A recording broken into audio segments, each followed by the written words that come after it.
Bismillahirrahmanirrahim. Assalamu alaikum dear students. How are you all? Hope you all are fine and doing well. Today we are going to start chapter number 3 which is the cell. आज की class में हम discuss करेंगे cell क्या होता है, इसकी definition क्या है, इसकी स्ट्रक्चर किस तरह से होता है और ये क्या क्या फंक्शन परफॉर्म करता है. So first of all I want to tell you that cell is just like a busy city. Cell एक बिल्कुल मसरूफ़ शहर की तरह से होता है. अब होता क्या है, जैसा कि आपने देखा होगा, there are certain structures in the cell that produce energy just like the power plants in the city. ठीक है जी, कुछ स्ट्रक्चर्स ऐसे सेल में होते हैं जो एनर्जी प्रोड्यूस करते हैं, बिल्कुल उसी तरह से जिस तरह किसी शहर में पावर प्लांट्स लगाए जाते हैं एनर्जी प्रोडक्शन के लिए. Just like this, a cell has certain structures that produce the function of transport of material. Just like that, in a city, the delivery services provide that function. ठीक है जी, एक cell जो होता है वो क्या करता है, उसमें ऐसे स्ट्रक्चर्स होते हैं जो मटेरियल्स को ट्रांसपोर्ट करते हैं एक जगह से दूसरी जगह पे. बिल्कुल उसी तरह से जिस तरह से किसी शहर में जो डिलीवरी सर्विसेज होती हैं वो ट्रांसपोर्ट का काम करती हैं और रोड्स होते हैं ट्रांसपोर्ट के लिए.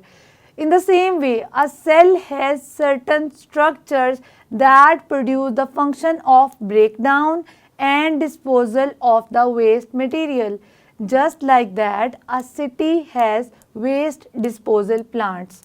ठीक है जी, एक सेल जो होता है आपकी बॉडी में या किसी भी स्ट्रक्चर के अंदर जो सेल होते हैं वो ब्रेक डाउन करते हैं और वेस्ट मटेरियल को डिस्पोज ऑफ कर देते हैं.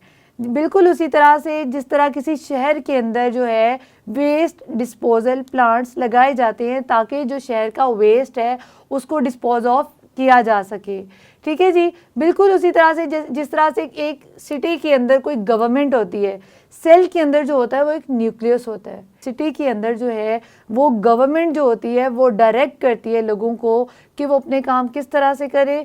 बिल्कुल उसी तरह से सेल के अंदर न्यूक्लियस होता है जो सेल की तमाम एक्टिविटीज़ को डायरेक्ट करता है, सेल को इंस्ट्रक्शन देता है कि उसने किस तरह से कौन सा फंक्शन कैसे परफॉर्म करना है. So a cell is like a busy city means जिस तरह एक सिटी के अंदर तमाम फंक्शन परफॉर्म किए जाते हैं बिल्कुल उसी तरह से एक सेल के अंदर जो है मुख्तलिफ स्ट्रक्चर्स जो हैं वो मिल के मुख्तलिफ फंक्शन जो हैं वो परफॉर्म करते हैं और एक जो है फंक्शनल यूनिट के तौर पे काम करते हैं. अब आ जाते हैं सेल की डेफिनेशन पे. What is a cell? A cell is a basic unit of life. अब इसका क्या मतलब है, जैसे कि आपने देखा होगा जस्ट लाइक दैट कि जो हाउस होता है वो किन चीज़ों से मिलके बना होता है, इसमें ब्रिक्स लगती हैं, उसका जो बेसिक यूनिट होता है मतलब एक ब्रिक होती है.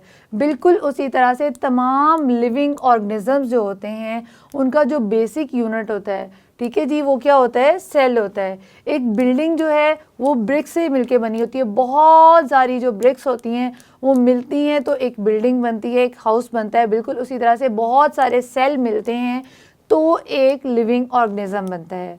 ठीक है जी, अब लिविंग ऑर्गेनिज्म में कुछ ऑर्गेनिज्म जो है वो यूनिसेलुलर भी होते हैं, मतलब वो एक सिंगल सेल से बने हुए होते हैं, और कुछ ऑर्गेनिजम्स जो होते हैं वो मल्टी सेलुलर होते हैं, मतलब वो बहुत सारे सेल से मिलके बने होते हैं. अब जो यूनिसेलुलर ऑर्गेनिजम्स हैं उनकी एग्जांपल में आ जाता है एसिटाबुलेरिया, यूनिसेलुलर ग्रीन एल्गी एसिटाबुलेरिया.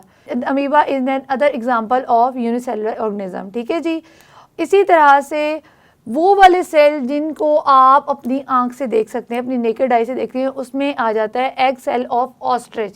जो ऑस्ट्रिच का एग होता है वो एक कंप्लीट सेल होता है जिसको आप ऑब्जर्व कर सकते हैं एज अ सिंगल सेल. अब आ जाते हैं स्ट्रक्चर ऑफ सेल पे. ठीक है जी, जो सेल है उसका स्ट्रक्चर जो है वो किस तरह से बना होता है, उसको किसने डिस्कवर किया और उस पे उसकी डिस्कवरी पे जो है स्टेप बाय स्टेप जो है वो प्रोग्रेस कैसे आई वो हम यहाँ पे डिस्कस करेंगे. तो फर्स्ट ऑफ ऑल हम डिस्कस करेंगे an English scientist whose name was Robert Hooke. एक इंग्लिश साइंटिस्ट था जिसका नाम था रॉबर्ट हुक. उसने 1665 में कॉर्क सेल एक स्लाइस लिया, किसका, कॉर्क सेल का. ठीक है जी, उसको सिंपल माइक्रोस्कोप में रखा क्योंकि तब जो एडवांस माइक्रोस्कोप है वो डिस्कवर नहीं हुई थी। He was using the simple microscope. ठीक है जी, कब उसने यूज़ की? 1665 में।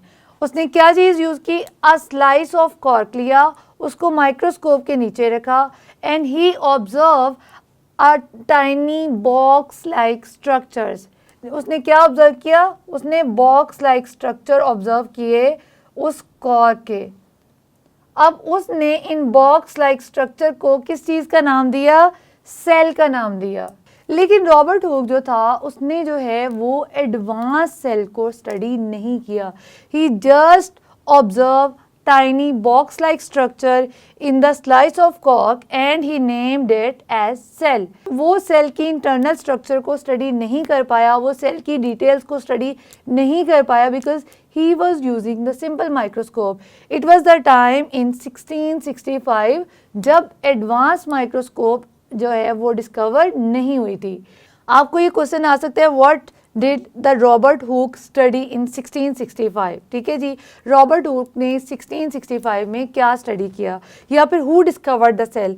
तो आपने रॉबर्ट हुक का लिखना है because he discovered the cell in 1665। Okay, now come in the 19th century. अब 19th सेंचुरी में जो एडवांस माइक्रोस्कोप है वो डिस्कवर हो चुकी थी। ठीक है जी, फिर क्या हुआ? फिर जो और साइंटिस्ट थे उन्होंने मज़ीद जो है उसकी डिटेल्स को स्टडी करने की कोशिश की। तो उन साइंटिस्ट में एक साइंटिस्ट था जो था स्कॉटिश साइंटिस्ट। ठीक है जी, उसका नाम था रॉबर्ट ब्राउन। रॉबर्ट ब्राउन ने 1831 में क्या किया? एक स्टडी की। वो क्या कर रहा था? वो प्लांट सेल को स्टडी कर रहा था। जब उसने प्लांट सेल के अंदर एक ऑर्गेनेली डिस्कवर की, उसने न्यूक्लियस को ऑब्जर्व किया। While studying the plant cell, the Robert Brown observed nucleus and also discovered many other organelles in the upcoming years। ठीक है जी, रॉबर्ट ब्राउन जो था 1831 में एडवांस माइक्रोस्कोप को यूज़ करते हुए प्लांट सेल को स्टडी कर रहा था। जब उसने क्या ऑब्जर्व किया? उसने न्यूक्लियस को ऑब्जर्व किया। ठीक है जी, उसने बाकी ऑर्गेनेलीज को भी डिस्कवर किया जिसमें जैसे एंडोप्लाज्मिक रेटिकुलम्स हैं, राइबोसोम्स हैं, इसके अलावा गोल्जाई ऑपरेटस है। इस तरह बहुत सारे ऑर्गेनेलीज जो थे उसने डिस्कवर किए। न्यूक्लियस को किसने डिस्कवर किया था? रॉबर्ट ब्राउन ने। ये आपने याद रखना है, ये एमसीक्यूज में आ सकता है या आपको शॉर्ट क्वेश्चन में भी पूछा जा सकता है। ठीक है जी, जो सेल था उसको डिस्कवर किया था रॉबर्ट हुक ने, but the nucleus and the organelles was discovered by Robert Brown. He was a Scottish scientist. अब आ जाते हैं टाइप्स ऑफ सेल पे। According to the nucleus or organelles, there are two types of cell. The first one is called prokaryotic cell and the second one is called eukaryotic cell. Now come, जो prokaryotic cells होते हैं वो क्या होते हैं? Simple होते हैं। They are simple and without membrane bound organelles। ठीक है जी, इनमें membrane bound organelles जो हैं वो नहीं होती। जबकि जो यूकैरियोटिक सेल्स होते हैं ये मोर कॉम्प्लेक्स होते हैं and with membrane bound organelles जो होती हैं वो उसमें क्या होता है? प्रेजेंट होती हैं। हम मेम्ब्रेन बाउंड ऑर्गेनेलीज कौन सी हैं? As I tell you, Golgi apparatus होता है, माइटोकॉन्ड्रिया होता है, एंडोप्लाज्मिक रेटिकुलम होते हैं, राइबोसोम्स होते हैं। ये सारी की सारी मेम्ब्रेन बाउंड ऑर्गेनेलीज होती हैं जो कि यूकैरियोटिक सेल में तो प्रेजेंट होती हैं जबकि प्रोकैरियोटिक सेल में ये प्रेजेंट नहीं होती। ये आपको शॉर्ट क्वेश्चन पूछा जा सकता है, right like differentiate between the types of cell या write a note on the type of cell या what are the type of cell। ठीक है जी, तो आपने type of cell में क्या लिखना है? There are two types of cell. The first one is called prokaryotic cell and the second one is called eukaryotic cell. The prokaryotic cell are more simple and without membrane bound organelles and the eukaryotic cells are more complex and with membrane bound organelles. So आज की class में हमने discuss किया cell, definition of cell, types of cell, discovery of cell and structure of cell. I hope आज का lesson आपको समझ आया होगा। मज़ीद अंडरस्टैंडिंग के लिए अपनी बुक से रीडिंग कीजिए। मैं मिलूंगी अगली क्लासेस में स्ट्रक्चर ऑफ सेल की डिटेल्स के साथ। तब तक के लिए अल्लाह हाफ़िज़।